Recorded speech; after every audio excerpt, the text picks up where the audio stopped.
Good morning, students. I am before you with your chapter 4 Social Justice. In this regard, I am going to start a new topic, that is recognition of special needs. Students, हमने देखा है बहुत से ऐसे हमारे समाज में, society में इस तरह की व्यवस्थाएं हैं जहाँ पे हमें स्पेशल नीड्स की आवश्यकता पड़ती है। क्यों? क्योंकि हमारे समाज में कहीं न कहीं या विश्व की सोसाइटी में कहीं न कहीं इकोनॉमिक इनइक्वालिटीज़ और social inequalities are already prevalent in our societies and societies of the world. Now मैं आपको बताऊं कि इस तरह की स्थितियों से निपटने के लिए कुछ स्पेशल ट्रीटमेंट की आवश्यकता पड़ती है। निश्चित रूप से हम ये बात कहेंगे कि ये आवश्यकता क्यों पड़ती है। आपको पता होना चाहिए कि जब वैसे लोग जो सर्टेन रेस्पेक्ट्स में इक्वल नहीं है, चाहे वो एजुकेशन की बात हो, जॉब की बात हो, सोसाइटी में उनके साथ बिहेवियर और ट्रीटमेंट की बात हो, वो डिफरेंट हो जाते हैं। इनके लिए स्पेशल ट्रीटमेंट्स की स्पेशल फोकस करने की आवश्यकता पड़ती है। अब बात आती है कि इसका विरोध हो सकता है यदि समाज में इक्वालिटी जो सोशल जस्टिस का बहुत बड़ा फैक्टर है तो उनको स्पेशल क्यों किया जाए। लेकिन आपको बताऊं कि कुछ हमारे समाज में ऐसे भी लोग हैं जो डिसेबल्ड हैं, हैंडीकैप्ड हैं, ब्लाइंड हैं, लैक ऑफ एजुकेशन है उनके पास और ओल्ड एज है। तो इनको अगर स्पेशल हम नीड्स की ध्यान नहीं रखें तो ये कोई ज़रूरी नहीं है कि अन्य लोगों के साथ ये अपने को कम्पीट कर पाएँ, अपने को उस स्थिति में ला पाएँ। तो इस तरह से समाज में सोशल जस्टिस, सामाजिक न्याय स्थापित करने के लिए इस तरह की व्यवस्थाएं की गई है। ये गवर्नमेंट के द्वारा प्रयास किया गया है कि कहीं ना कहीं ऐसे लोगों को ज़रूरत है। इसका हम ये सोच करके कह सकते हैं कि वैसे लोग जो काफ़ी मेरिट में आगे हैं, educationally, socially they are advanced, they are developed, they think that it is the violation of the system of equality. लेकिन उनको भी एक पॉलिटिकल थियोरी की स्टूडेंट्स के नाते आपको इसको कामली बड़ा ही कंपोज होकर के इस पर सोचने की आवश्यकता है कि इससे वायलेशन नहीं होता, बल्कि हमारे समाज का वो पार्ट्स जिससे समाज का निर्माण होता है अभी भी एजुकेशनली सोशली बैकवर्ड है, क्योंकि उसको जो बेसिक नीड्स है जैसे एजुकेशन है, हेल्थ केयर है, यदि उनको और सारी बहुत से फैसिलिटीज एंड अपॉर्चुनिटीज हैं जिसको वो इन्जॉय नहीं कर पाते, इस दृष्टिकोण से आवश्यक है कि उनके ऊपर स्पेशल फोकस किया जाए। इसको ध्यान में रखते हुए गवर्नमेंट ऑफ इंडिया ने, हमारी भारत सरकार ने, you must have observe untouchabilities have been already abolished. It's a punishable offence, ये दंडनीय अपराध है। सेकंड, जॉब्स में और एजुकेशन सिस्टम में आपने देखा होगा कि शेड्यूल कास्ट और शेड्यूल ट्राइब्स के लिए कहीं ना कहीं रिजर्वेशन की व्यवस्था की गई है। वैसे लोग जो लोअर बैकवर्ड क्लासेस के आते हैं, लोअर कास्ट के, उनको इस तरह की गवर्नमेंट के द्वारा प्रयास किया गया है कि उनको टेम्पल में, किसी पार्क में, किसी पब्लिक प्लेस में जाने से कोई पूरी छूट है, कोई इनके ऊपर रोक टोक नहीं हो सकता है। समाज में कहीं भी हो, बेसिकली जो पानी की व्यवस्था है, सपोज कीजिए कुछ कॉमन टैंक्स हैं, रिवर्स हैं, पॉन्ड्स हैं, इनमें उनकी पहुंच होनी चाहिए। इसलिए इस तरह की व्यवस्था की गई है कि ऐसे लोगों पे स्पेशल रिकॉग्नाइज करने की, उनको फाइंड आउट करने की, और तब उनको इन सारी चीज़ों की फैसिलिटीज़ बढ़ाई जाए। बात उठेगी कि क्या इक्वालिटी है ये, फिर मेरिट जिनके पास है, जिनके पास क्वालिटी है, फिर उनका क्या होगा? क्या वो अपने आप को उसमें अपने आप को असुरक्षित महसूस करेंगे? They will feel insecure that their talents have been neglected, and those people who are deprived they are not deserving, they are getting those facilities. लेकिन ऐसा नहीं है। समाज को साथ में लेकर चलना है। पूरे विश्व के सोसाइटी में इस तरह की व्यवस्था की गई है ताकि सबको हर चीज़ बेसिक नीड्स कम से कम उनको मिल सके और उनका अपना उत्थान हो सके, एडवांस में जाएं और डेवलपमेंट हो। Now your next topic is just distribution. Students, मैं आपको बताऊं कि जस्ट डिस्ट्रीब्यूशन का मीनिंग क्या होता है। जस्ट डिस्ट्रीब्यूशन का मतलब होता है न्यायपूर्ण रिसोर्सेज का बंटवारा। लोगों के बीच में, समाज के लोगों में इस तरह की व्यवस्था होनी चाहिए कि सबको जो अपॉर्चुनिटीज, बेसिक नीड्स के लिए एजुकेशन है, हेल्थ केयर है, पानी है, ये सारी चीज़ें सबको न्यायपूर्ण ढंग से मिले। लेकिन समाज में चूँकि इनइक्वालिटीज़ हैं और ये सोशल और इकोनॉमिक इनइक्वालिटीज कहीं ना कहीं हमारे वैसे लोगों के लिए प्रॉब्लम है जो बैकवर्ड हैं socially and economically, educationally also. तो ऐसे लोगों के लिए जस्ट डिस्ट्रीब्यूशन का मतलब है कि सरकार के द्वारा पॉलिसीज और प्रोग्राम्स बनाने के साथ साथ उन चीज़ों पर फोकस करने की ज़रूरत है जिससे हर चीज़ को हार्मोनाइज करके, ताकि आपस में सद्भाव और भाईचारा के आधार पर वैसे लोगों को जो डिप्राइव्ड हैं हर चीज़ मिले, ताकि वो अपना विकास कर सकें, अपने टैलेंट का, अपने अपॉर्चुनिटी के माध्यम से जो भी गवर्नमेंट के द्वारा, समाज के द्वारा प्रोवाइड की जाती है उनको मिल सके। इसी सिलसिले में मैं आपको बताऊं कि कुछ हमारे स्टेट गवर्नमेंट्स ने, अपने भारत सरकार के कुछ स्टेट गवर्नमेंट्स ने इस तरह की व्यवस्थाएं की है कि जिसमें लैंड रिफॉर्म सिस्टम लाया गया। लैंड रिफॉर्म सिस्टम के अंतर्गत भूमि का सर्वेक्षण करके जिनके पास अधिक ज़मीन था उन पे एक सीलिंग एक्ट लागू करके कुछ ज़मीन उनसे ले करके वैसे लोगों के बीच में डिस्ट्रीब्यूट किया गया, ताकि जिनके पास एकदम लैंडलेस लेबरर्स हैं, लैंडलेस पीजेंट्स हैं, उनकी मध्य उनके बीच में वैसे ज़मीन को बांटा गया, ताकि वो भी खेती कर सकें, अपना डेवलपमेंट कर सकें। तो इस तरह की व्यवस्थाएं इसलिए की जाती हैं। अब बात आती है कि अगर मेरिट की बात करें, इक्वालिटी की बात करें, तो क्या ये संभव है कि इक्वालिटी का यहाँ पे वायलेशन है?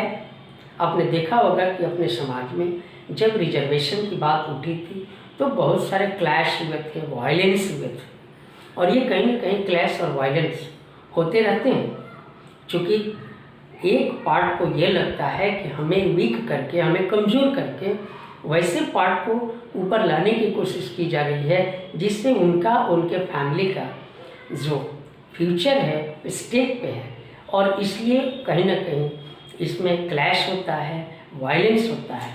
अब सरकार का ये कर्तव्य बनता है कि they should come forward and harmonise the situation and develop that sort of sense that people should understand that all the sections of our society, irrespective of their caste, religion, race, they are the parts of our society. So the all-round development of all the sections of the society should be done, ताकि उनका भी विकास हो। और इसलिए government का प्रयास केवल laws और पॉलिसीज बनाने की बात नहीं होनी चाहिए, बल्कि उसको किस ढंग से लोगों ने उसको माना है, उसको जाना है, इस दृष्टिकोण से हम जस्ट डिस्ट्रीब्यूशन, यानी whatever the means of resources are there must be distributed among the all sections of the society equally. And क्योंकि आपको भी पता है कि अगर मेरिट की बात करें तो सब लोग उस टैलेंट में नहीं है, उनके पास वो टैलेंट नहीं है, वो उनके पास क्वालिफिकेशन नहीं है, क्योंकि right from the beginning they have been deprived. So ऐसे लोगों के लिए अगर जस्ट डिस्ट्रीब्यूशन अर्थात पुनः रिसोर्सेज का वितरण होना चाहिए और हो रहा है, और इस दृष्टिकोण से हमें इस पर फोकस करना है, सोचना है पॉलिटिकल थ्योरी के स्टूडेंट्स के नाते कि किस तरह से इसको संभव बनाया जाए और किसी का किसी के मेरिट को भी हानि ना पहुँचे और टैलेंट का भी कहीं पे वायलेशन नहीं हो। Now your next topic is John Rawls theory of justice.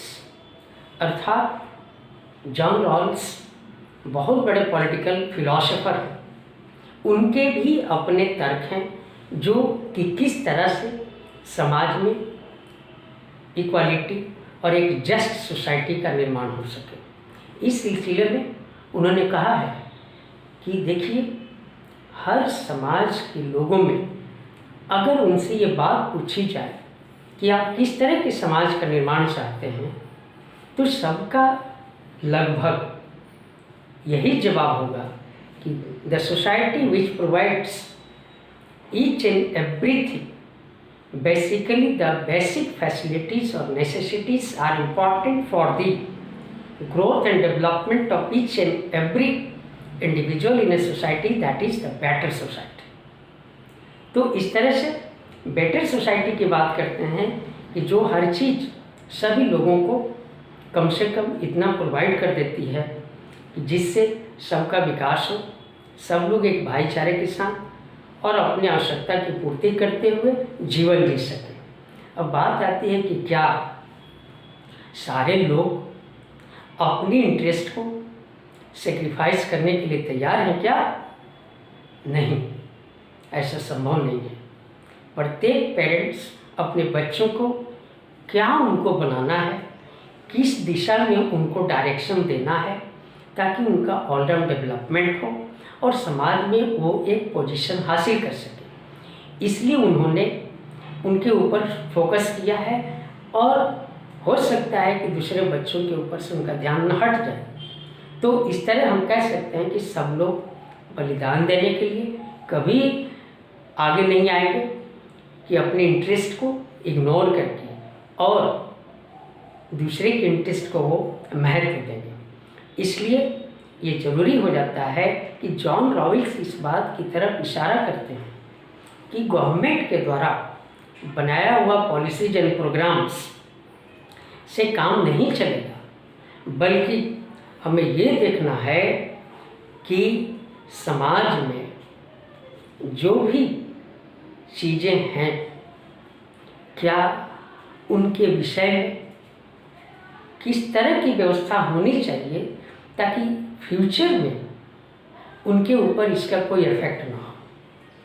यदि हम बात करें कि जो भी गवर्नमेंट के द्वारा लॉज एंड पॉलिसीज बनाई जाती हैं, उसके अतिरिक्त जो जॉन रॉल्स का ये सोच है, मत है कि प्रत्येक व्यक्ति अगर ये सोचने लग जाए कि यदि हम एक फेयर, एक जस्ट सोसाइटी की स्थापना की तरफ चल पड़े और उसमें उसको ये पता नहीं है उस व्यक्ति को कि उसका उसमें पोजीशन क्या रहेगा फ्यूचर में, तो फिर क्योंकि देखिए कुछ बातें हैं जो भविष्य के आधार में लटका हुआ है जिसके विषय में हमें जानकारी नहीं है। जॉन रॉल्स एक फ्यूचर विजन को देते हैं जिसमें मनुष्य को ऐसे कर्तव्य करना है क्योंकि उसका भी जन्म किसी ऐसे क्लास में, किसी ऐसे फैमिली में जन्म हो सकता है इन कमिंग फ्यूचर जो या तो डेवलप्ड होगा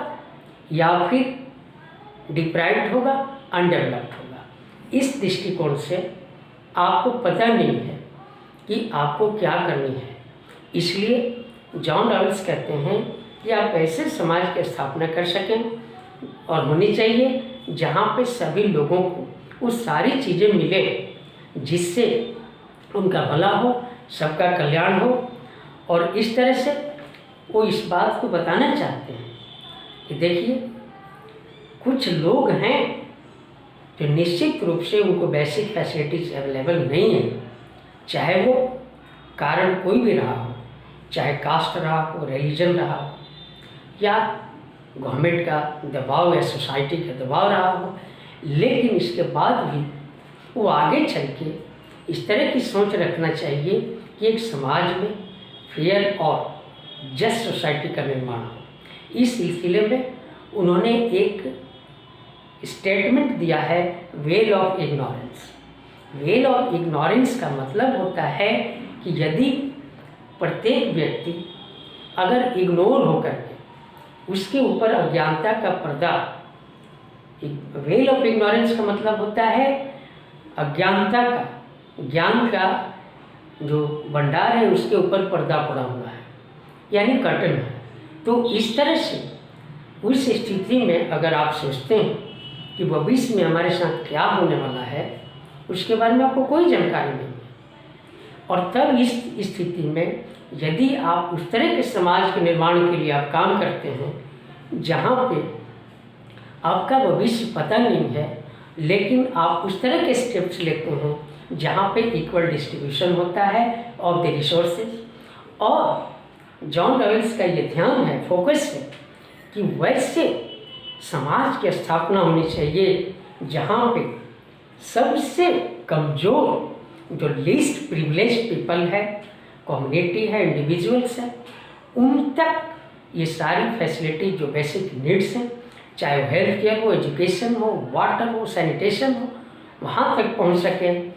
तब हम कह सकते हैं कि उस समाज में जस्टिस है। अगर ऐसा है, अब बात आती है कि क्या ये जस्टिस इस आधार पे, या कुछ लोग तैयार हैं सेक्रीफाइस करने के लिए।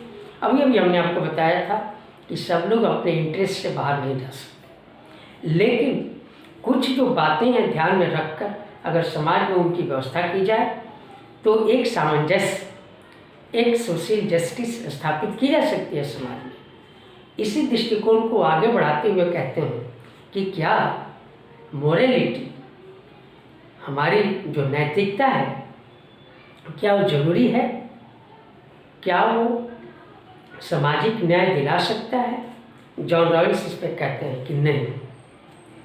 उनका मत है कि मॉरलिटी कहीं जा कर के हमारी डाउन हो सकती है, हम उससे पीछे हट सकते हैं, लेकिन यदि हम रैशनल दृष्टिकोण से सोचें, यानी विवेकपूर्ण ढंग से सोचें, अपने ज्ञान का यूज करें, तो उसमें जो भी बेनिफिट्स आएगा समाज के द्वारा, जो भी अपॉर्चुनिटीज़ मिलेगी समाज के द्वारा, उससे सबका भला होगा और सब लोग रैशनली सोचना शुरू कर देना। विवेकपूर्ण ढंग से सोचेंगे तो निश्चित रूप से सबका कल्याण होगा, सबको बेनिफिट्स मिलेगा।